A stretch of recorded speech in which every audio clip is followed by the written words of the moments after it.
begin to decline. Now, if I'm not mistaken, this is almost the end of the chapter.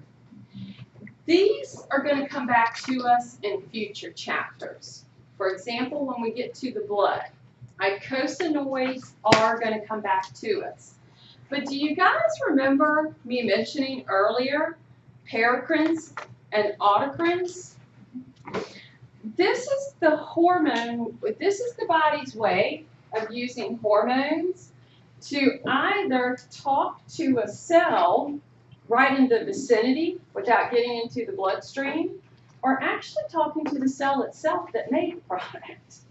Okay? It's important though. If it is a paracrine, basically it talks to the cells of the same tissue. Good example, histamine. But we're going to come back to that in future chapters. Okay? Autocrines, basically the cell that secreted them is the one that they're talking to. For example, hepcidin in the liver, controlling the blood iron level. All right? Now, icosanoids. These are going to come back to us in the chapter on blood. These are going to be paracrine secretions, meaning locally. They have this arachidonic acid, which we'll come back to in the future chapters. Their goal, help with allergic and inflammatory reactions, or help us with blood clotting, platelets, and so forth.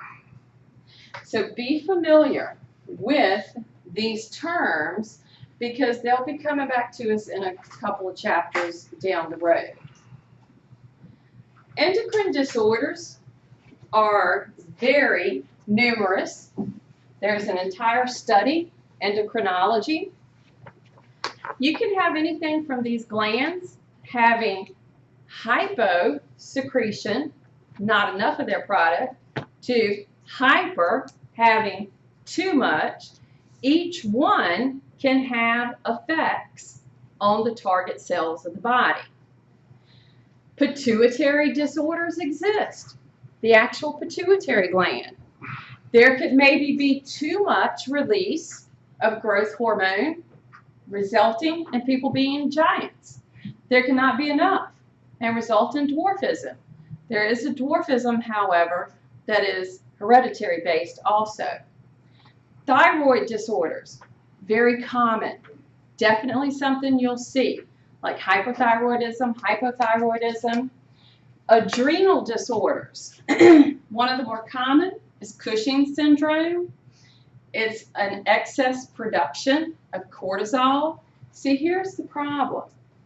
Cortisol affects the fat cells of the body, and it will make it store fat. So people have an appearance of looking like a cushion, and therefore the term Cushing syndrome. Diabetes, the most prevalent. Be afraid to say what the numbers are for it. Now, when we talk about diabetes, that's a disruption of carbs, fats, and protein metabolism.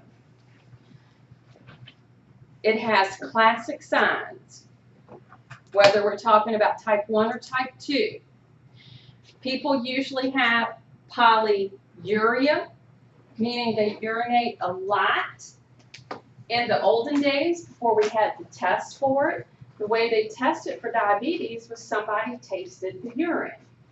And if the urine was very sweet, that was indicative of the diabetes because your glucose is exiting the body. And we don't want that. Okay?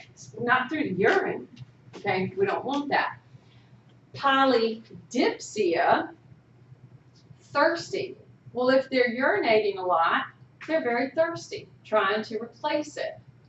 Polyphagia means they're eating very disruptively. It's not like a normal pattern of eating. It's almost like nervous eating. Type 1 is hereditary. The problem with type 1, the beta cells are already destroyed, almost 90%. The people who have type 1, they're on insulin. Usually in anywhere from every meal insulin shots to actually having to have an insulin pump. So the severity ranges. Type 2, insulin is produced, just a resistance of it. So the target cells of the body resist the insulin. The glucose continues to go into the urine and out of the body, something we don't want. Usually, lifestyle is the major contributor. People can sometimes control it with their diet and exercise. Diabetes, this term alone, refers to urine production. Okay? Now, we do have diabetes insipidus. This is something wrong with anti-diuretic hormone. What this means, if it's anti-diuretic, that means it wants to conserve water. That's not available. So therefore, people with diabetes insipidus, when I say huge output of urine, I'm talking liters upon liters per day. We should only secrete, or we should only put out about 1 to 2 liters of urine per day. People with diabetes insipidus can put out upwards of about 20 or more per day. They're in the bathroom all the time. And it's due to no production of ADH. Once they determine that's the problem, they simply are put on medication, and it should control the problem. But they have to stay on it for the rest of their lives. But that pretty much ends Chapter 17. We'll start 18 on Thursday. I'll see you then.